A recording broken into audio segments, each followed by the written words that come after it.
네, 반갑습니다. 네, 오늘 우리가 함께 나눌 하나님의 말씀은 마태복음 9장 9절부터 13절까지 말씀 함께 찾아보겠습니다. 마태복음 9장 9절로 13절입니다.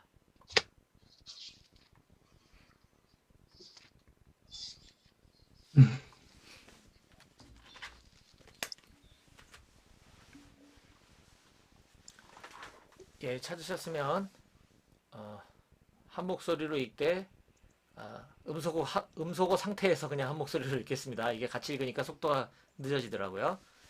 자, 마태복음 9장 9절로 13절입니다. 시작.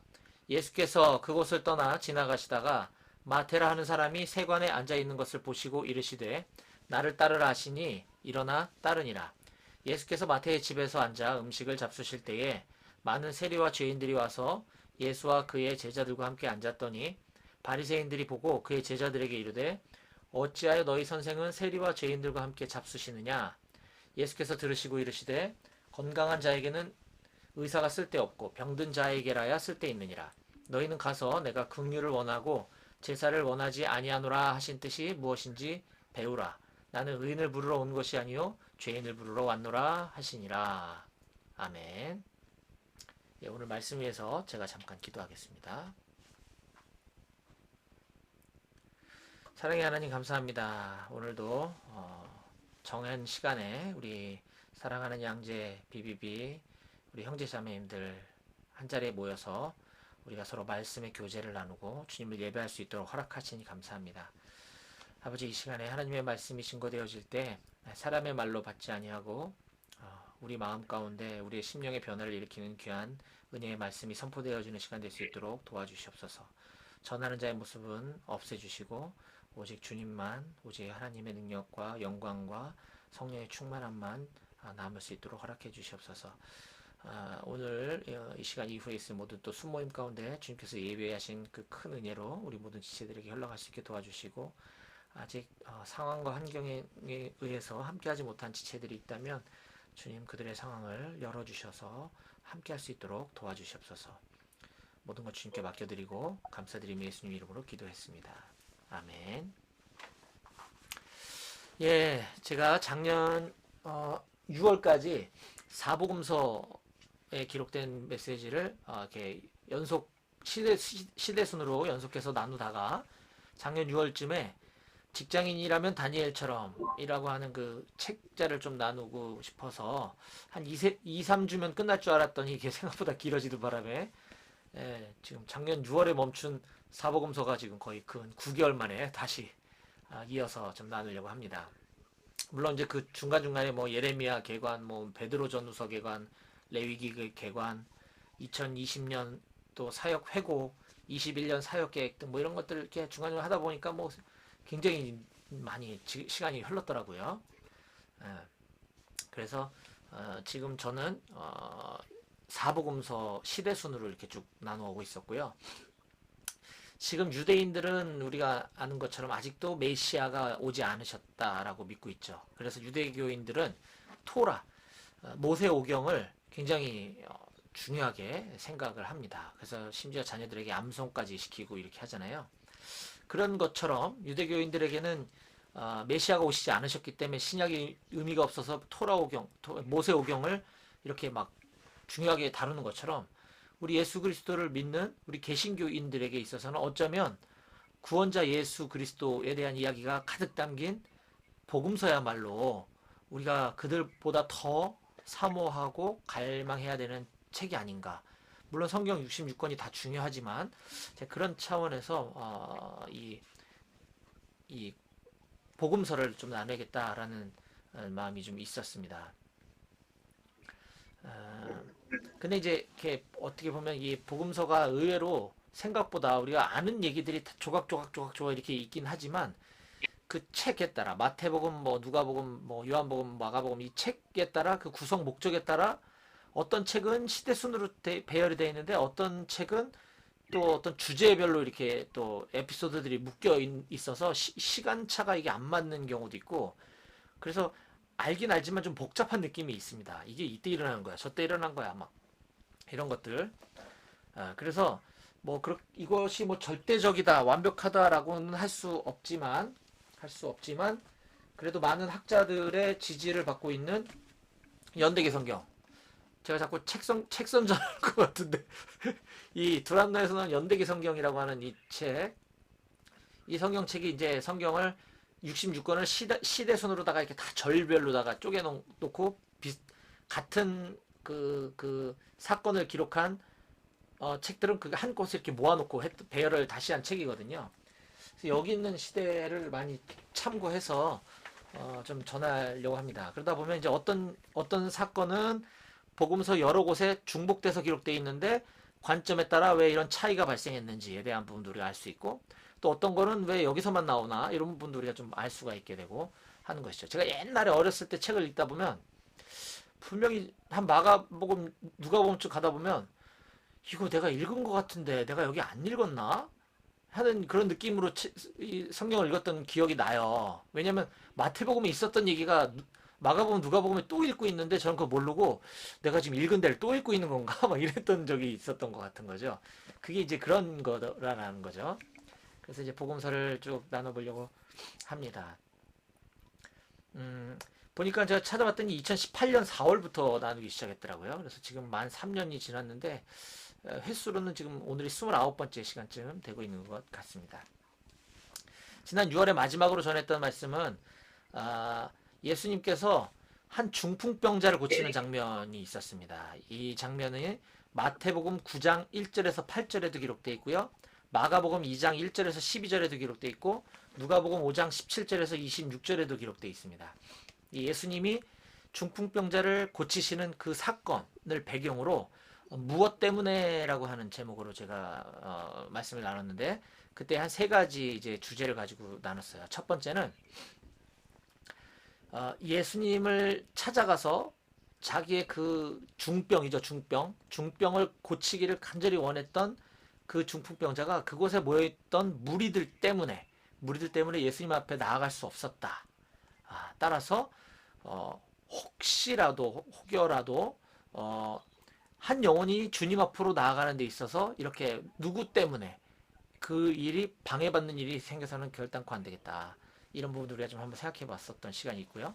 또 두 번째는 우리는 그 중풍병자의 내 친구라고 어려서 그 만화 성경을 많이 봐서 그런지 중풍병자 내 친구들이 침상을 달아서 이렇게 내렸다 이렇게 기억하고 있는데, 그 사건은 맞지만 그들이 중풍병자 친구는 아니고 어떤 긍휼한 마음을 가진 네 사람, 그냥 어떤 네 명의 사람들로만 묘사를 하고 있거든요.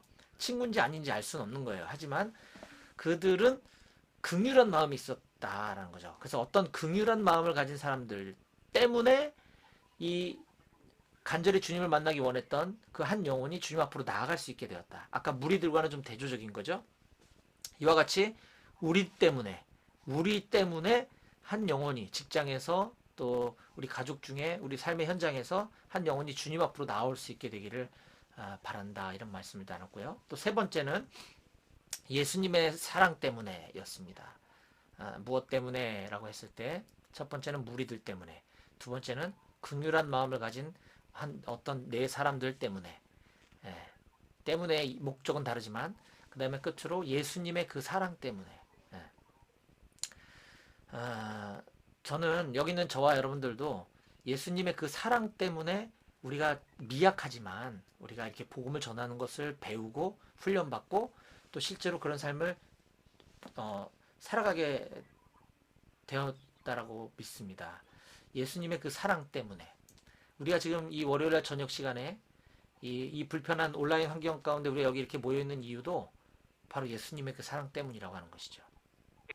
예수님의 사랑 때문에 내가 지금 준비가 됐던 되지 않았던, 뭐 준비가 됐다고 얘기할 수 있는 사람은 여기 아무도 없겠죠. 하지만 예수님의 그 사랑 때문에 우리는 제자로 부름받았다라고 하는 사실은 여러분들 우리 모두가 꼭 잊지 말고 기억했으면 좋겠습니다.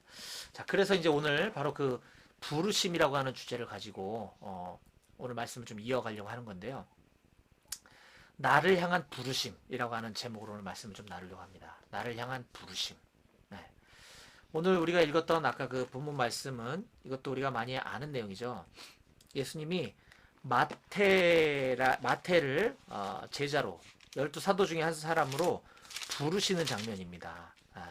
마태, 레위라고 하는 마태를 콜링하시는 그 장면인데, 이 장면을 통해서 나를 향한 부르심이라고 하는 것에 대해서 한번 좀 생각해보는 시간 가졌으면 좋겠고요. 좀 몇 가지 교훈을 가지고 나누려고 하는데, 첫 번째, 오늘 이 본문을 통해서 하나님 우리에게 주시는 교훈은, 주님께서 지금 그 세무서라고 하는 직장, 세무서라고 하는 삶의 현장에서 열심히 일하고 있던 마태에게 어느 날 찾아오셔서 그를 부르셨다고 하는 사실입니다. 네. 주님께서는 삶의 현장에 있는 우리를 찾아와서 부르셨다. 오늘 본문 9절 말씀입니다. 9장 9절. 예수께서 그곳을 떠나 지나가시다가 마태라는 사람이 세관에 앉아 있는 것을 보시고 이르시되 나를 따르라 하시니 일어나 따르니라. 네. 우리가 주님을 선택한 것이 아니죠. 주님은 우리를 찾아오신 것입니다. 혹자는 내가 언제 몇 살 때 내 발로 우리 동네에 있는 교회를 내가 찾아가서 예수님을 믿게 되었다. 뭐 이렇게 이야기하기도 하는데, 그거는 이제 어떤 눈에 보이는 가시적인 현상이고, 내가 내 발로 교회를 갔다 하더라도 내가 주님을 선택한 것이 아니라 그 또한 주님께서 우리를 그렇게 인도하셨다고 하는 사실이죠. 우리가 뭐 많은 신들, 많은 종교들 중에 우리가 예수님을 선택할 수 있는 우린 그런 조건을 가진 사람들이 아닙니다. 이처럼 부르심은 주님이 우리를 찾아와서 부르셨다라고 하는 것. 근데 이 부르심에는 두 가지가 있는 것 같아요. 첫 번째는 우리를 이렇게 믿음의 여정으로 부르신 그 처음 부르심. 어떻게 보면 처음 그 이제 구원하시는 그 부르심이 있고, 또 하나는 좀 더 깊은 제자로의 부르심이 있는 것 같습니다. 예. 물론 이걸 분리해서 얘기하는 게 뭐 맞을 수도 있고 조금 모순일 수도 있는데, 아무튼 우리가 처음 신앙생활을 시작할 때 주님이 나를 어떻게 부르셨는가, 내가 언제 어떻게 해서 믿음이 생기기 시작했는가 라고 하는 부르심이 있고, 그 다음에 제자로의 부르심이 있다라는 것이죠. 그 첫 번째 부르심에 대한 추억을 우리 모두 좀 잘 간직했으면 좋겠습니다. 그걸 잘 정리해서 다른 사람들에게 이야기해 줄 때 그것이 바로 구원 간증이 되는 거고 전도의 시작이 되는 거죠. 그리고 나서 이제 여기 있는 우리들처럼 주님은 또 오늘 본문에 나오는 마태처럼 우리를 삶의 현장인 일터에서 우리를 부르셨다라고 하는 것입니다. 이 부르심의 시기와 방법은 저마다 다 다를 것입니다. 예. 주님이 우리를 부르실 때 어떤 분들은 지금 하고 있는 모든 것들을 다 내려놓고 전적으로 주님의 일에 부르시는 분이 있는가 하면, 또 어떤 분은 삶의 현장인 그곳에서 지금 그 모습 그대로 살아가지만 주님의 제자로 부르시는 사람들이 있다라는 거죠. 소위 말해서 첫 번째 부르심 같은 경우는 뭐 풀타임 목회자, 선교사라고 할 수 있겠죠. 물론 여기서 말하는 풀타임이라고 하는 것도 저는 별로 좋아하는 표현은 아닙니다만, 우리가 24시간 풀타임이지 뭐 다른 걸 일을 안 하고 목회만 한다고 풀타임 목회자라고 얘기하는 건 조금 모순이 있긴 있습니다만, 어쨌든 사회 통념상 그렇게 직업을 내려놓고 부르는 사람이 있는가 하면, 여기 있는 우리들처럼 이 삶의 현장의 필드를 가지고 제자로 살도록 부르는 사람이 있다라는 것이죠. 네. 그런데 중요한 건 그 첫 번째 부류의 사람들이 더 믿음이 좋다라고 얘기할 수 없다라는 것입니다. 여기 있는 우리는 믿음이 부족해서 직장을 내려놓지 못하고 있는 것이 아니라는 거죠. 이게 부르심의 차이입니다. 우리나라 교회는 유난히 오래전부터 이 목회자 이중직에 대한 그 이슈가, 논쟁이 오래 지속되고 있습니다. 지금도 마찬가지인데, 작년에부터 시작된 이 코로나라고 하는 화두가 그 부분에 대한 부분도 많은 걸 변화시킨 것 같아요. 그 전에는 뭐 아주 특수한 사역을 하는 뭐 소수의, 뭐 저처럼 군인교회 사역을 하는 사람들 같으면 또 대부분 또 자비량 사역을 하고 있긴 하지만, 그렇지 않은 이상은 소위 말하는 뭐 합동인이 뭐 통합인이 하는 교단에서는 목회자 이중직을 교단 헌법에서 금하고 있거든요. 그런데 공공연히들 하시죠. 그냥 묵인, 알면서도 모르는 척, 뭐 이런 분위기였다면, 지금 코로나로 인해 많은 목회자들이 지금 생계를 위협받고 있고, 교회가 인원이 줄어들고 헌금이 줄어들다 보니까 이제는 이것을 허용해야 되지 않냐, 이런 얘기들이 참 많이 이슈가 되고 있습니다. 성경적이진 않은 것 같아요. 네. 그 논의 자체가 매우 불필요한 논쟁이다. 저는 이렇게 생각하는데, 아무튼 이 목회자다 아니다 뭐 이게 중요한 게 아니라, 우리 여기 있는 모두는 삶의 현장이 우리가 너무 귀에 딱지가 잡히도록 들었던 것처럼 단순히 생계를 위한, 돈벌이를 위한 직장이 수단이 아니라 그곳이 우리의 필드라는 거죠. 복음을 전하고 선교를 하고 제자화를 하는 필드를 가지고 있는 사역자라는 거예요. 그래서 우리가 많은 선교대회나 뭐 금식기도회나 뭐 어떤 뭐 지역대표 모임이라든가 말씀 상영이라든가 이런 데 초청하는 많은 목사님들, 우리를 부러워하는 이유가 거기에 있는 것입니다. 그걸 단순히 여긴 당신들 대단하세요, 뭐 그런가, 이렇게 우리 으쓱하라고 뭐 칭찬 들으려고 하는 것이 아니라 그분들의 심정인 거죠. 진심인 거거든요. 목회자들이 부러워하는 사역자가 바로 여기 있는 우리들이라는 거죠. 왜냐하면 우리는 늘 전도할 대상자들이 우리 주변에 가까이 있기 때문에, 그게 우리를 향한 주님의 그 부르심이라고 하는 것이 문득문득 너무 감격스러울 때가 있어요. 저는 그 감격을 우리가 좀 잊지 않았으면 좋겠습니다. 놓지 않았으면 좋겠습니다. 자, 그래서 여기 있는 우리 모두는 이미 제자로, 우리는 이미 일터 사역자로 부르심을 받았다라고 하는 거, 그거 좀 잊지 않으셨으면 좋겠어요. 혹시 나중에라도 주님이 또 우리를 다른 사역으로 부르실 수 있습니다. 이게 뭐 이 끝이라고는 아무도 단정할 수 없지만, 나중에 또 다른 사역을 위해서 우리를 부르실 수 있지만, 지금 현재 주님은 우리를 이미 부르셨다. 일터 선교사로. 네. 제가 이 얘기를 월요 모임, 목요 모임에서 가끔씩 간간히 많이 여러 번 했어요. 근데 주님을 너무 사랑하시는 분들 중에 가끔 부르심을 고민하는 분들이 계셔요. 이미 불렀는데 뭘 고민을 하는 거냐는 거죠. 네. 물론 지금 내가 여기서 일터 사역을 열심히 하고 있는데 주님이 너무나 강력한 사인으로 나를 어디를 부르시는 것 같아. 그러면 고민이 될 수 있어요. 근데 그게 아닌 이상은 고민 자체가 의미가 없다. 이미 이곳이 부르신 곳이다라고 하는 사실입니다. 이 부르심이라는 거는 우리가 착각을 할 때가 있는데, 내가 하고 싶었던 어떤 내 내면에 있는 그걸로 하나님 날 부르시기를 원해서 부르심을 구하는 경우가 있는 것 같아요. 또는 남들에게 좀 이렇게 이야기하거나 좀 보이기 좀 그럴싸한 사역을 그쪽으로 나를 이끄시기를 바라는 마음으로 그걸 기다리는 거를 다르게 표현해서 부르심을 기다린다 이렇게 얘기하기도 하는 것 같아요. 왜? BBB, 이거 우리 늘 얘기했듯이 비인기 종목, 남들이 알아주지도 않고 무시하고 하니까 자꾸 이제 다른 부르심을 자꾸 찾는 거죠. 하지만 어쩌다 보니 지금 내가 여기 BBB 여기에 지금 왜 와 있나? 이것 또한 내가 선택한 것이 아니다. 주님이 우리를 여기로 부르셨다라고 하는 그 부르심에 대해서 좀 믿으셨으면 좋겠습니다.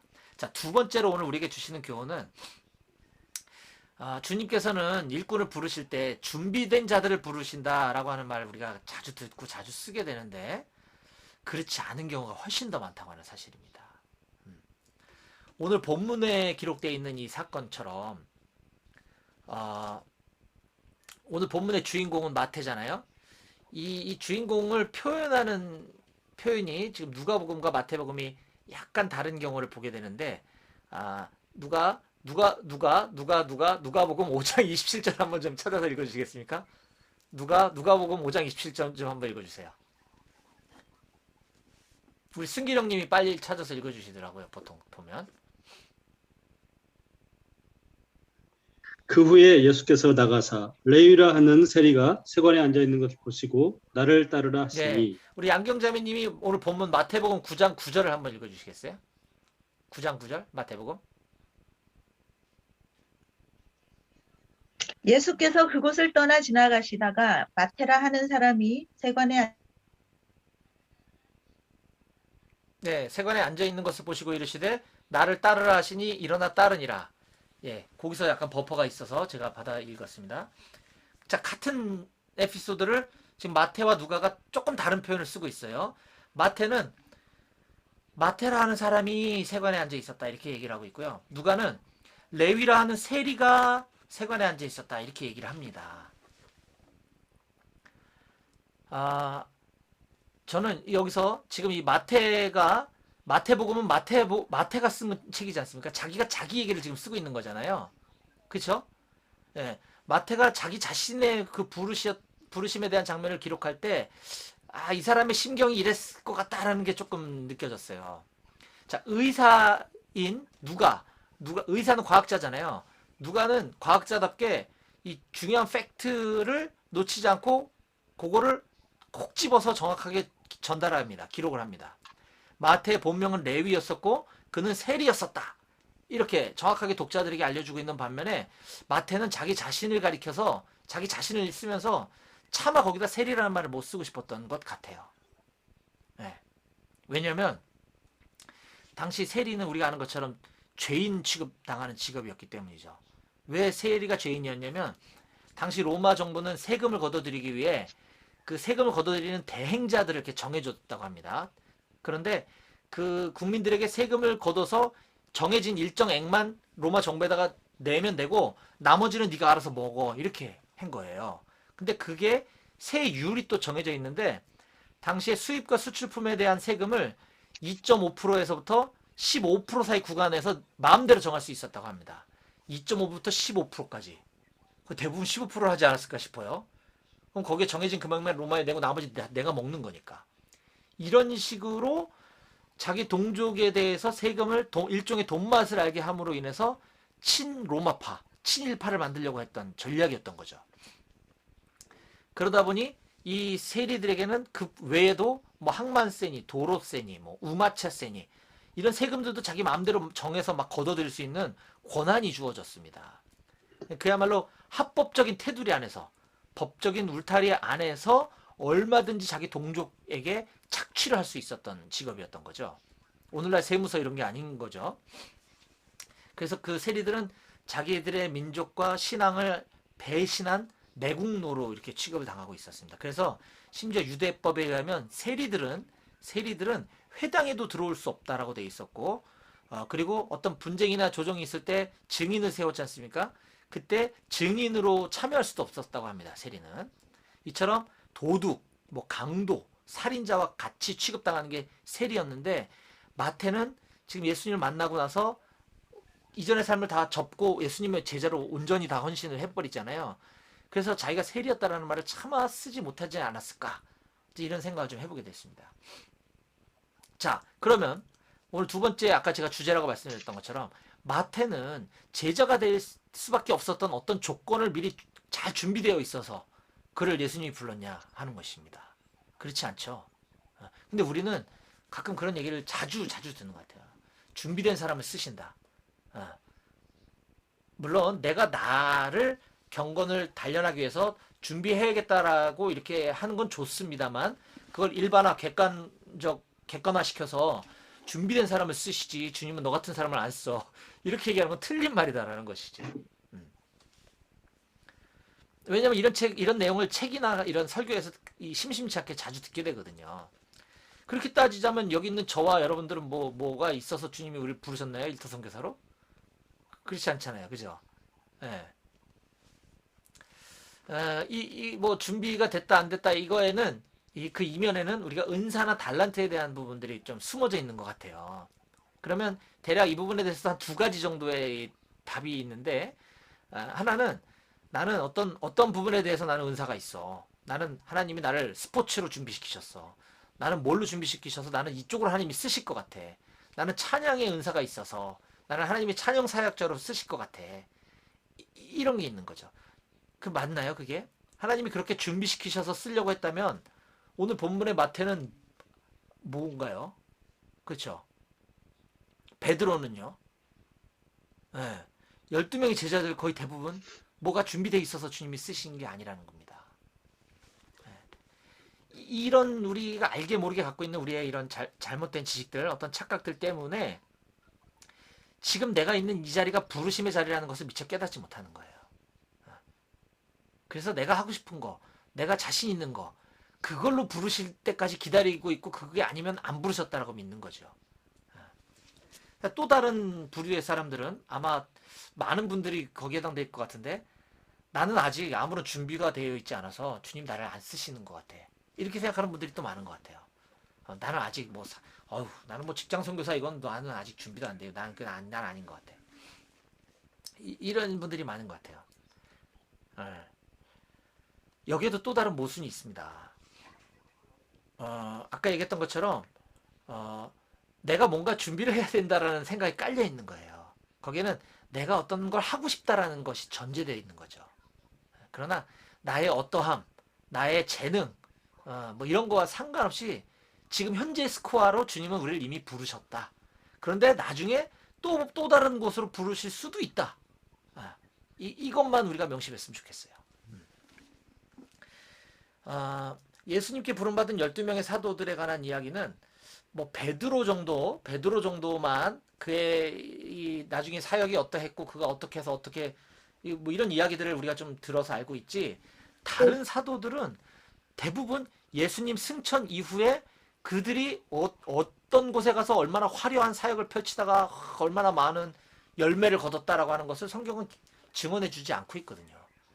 다만 우리가 전승을 통해서 그냥 주워들어서 알고 있을 뿐인 거죠. 뭐 도마가 인도에 가서 뭐 선교했었다. 뭐 12명의 사도 중에 요한만 빼고는 뭐 다 순교당했다. 뭐 이런 거는 이제 전승을 통해서 우리가 아는 것이지, 성경은 그 12사도들이 그 주님이 부르셔서 그렇게 화려하게 살다가 이 막 불타는 사역을 일으켰다 이런 얘기를 하고 있지 않아요. 아무도 모르는 거죠. 그런데 우리가 부르심에 대한 기대 속에는 그런 것들이 약간 좀 있지 않나 하는 생각을 좀 해보게 됩니다.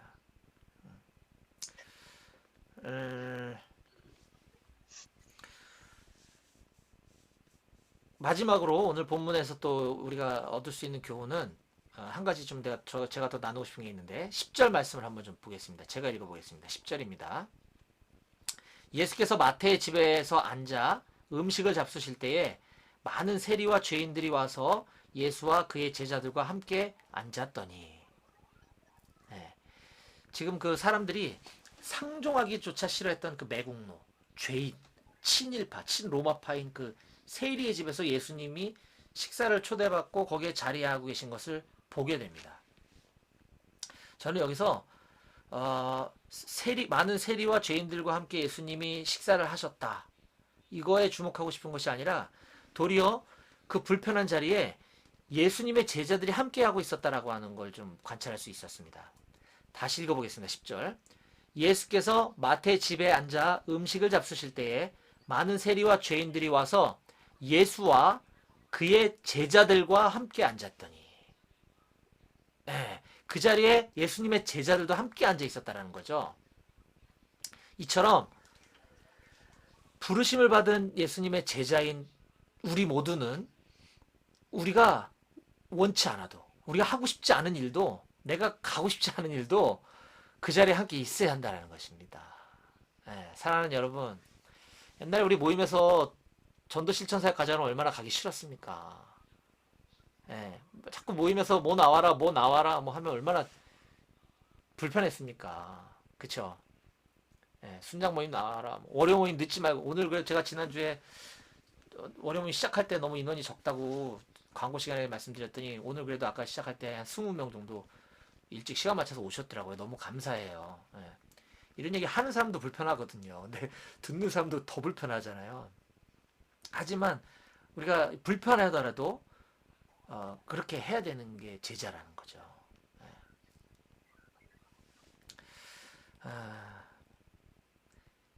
주님의 제자로 부름받은 우리들도 역시 피하고 싶은 자리라고 해도 함께 있어야 한다는 것 좀 기억했으면 좋겠습니다. 심지어 그 교회 다니는 같은 교회 다니는 집사님들, 사역자분들, 또 소위 믿음 좋다고 여기는 분들, 부모님들까지도 가끔 너는 어째서 교회 일이나 좀 열심히 하지? 쓸데없이 그런 데까지 가갖고 그러냐? 라고 하는 이야기를 듣는 분들이 아마 이 자리에도 계실 거예요. 어쩌면 조금 상황은 다르지만 오늘 본문의 11절도 그와 비슷한 얘기가 아닐까 싶습니다.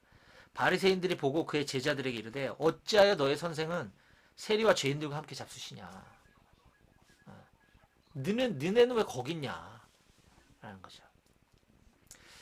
사랑하는 여러분, 저와 여러분들의 부르심은 명확합니다. 바로 일터 선교, 직장 선교입니다. 이미 우리가 지금 여기 계신 이상 지금 현재 스코어로 우리의 부르심은 명확합니다. 저는 이거에 대해서 여기 있는 모두가 의심하지 않았으면 좋겠습니다. 주님께서 오늘 본문 9절에 마태를 향해서 나를 따르라 라는 한마디밖에 안 하셨는데, 세리인 마태는 주저하지 않고 아무 고민 없이 그냥 일어나 따랐다 하고 성경은 기록하고 있습니다. 이것도 역시 관점이 마태는 자기 자신의 이야기를 써서 쑥스러워서 그랬는지 그냥 일어나 따르니라 이렇게 간단히 기록하고 있지만, 아까 그 과학자의 의사였던 누가는 이 부분을 이렇게 표현하고 있어요.